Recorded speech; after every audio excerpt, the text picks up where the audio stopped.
চট্টগ্রামবাসীর জন্য একটি ঐতিহাসিক বিষয় হয়ে থাকবে ইনশাল্লাহ।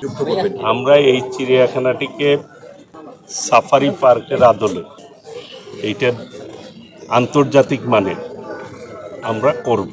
এই চট্টগ্রামের চিড়িয়াখানাটি ভিজিট করতে এসেছি, এটাকে কিভাবে আধুনিক করা যায় এবং বিশ্বমানের করা যায়। চট্টগ্রাম একটি যেহেতু গুরুত্বপূর্ণ বিভাগ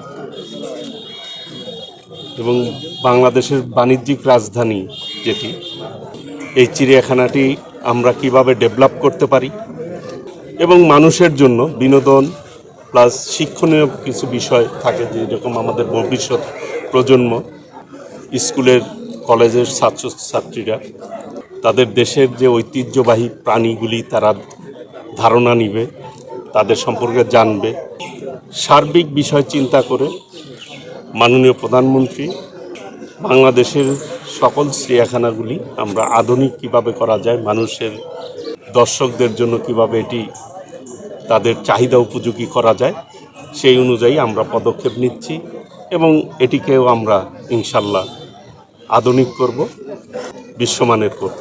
এটি আমাদের চিন্তা। ইনশাল্লাহ আশা করি যেভাবে আমরা এটাকে চিন্তা করেছি যদি করতে পারি, আল্লাহ রহমতে করব, তাহলে চট্টগ্রামবাসীর জন্য একটি ঐতিহাসিক বিষয় হয়ে থাকবে ইনশাল্লাহ।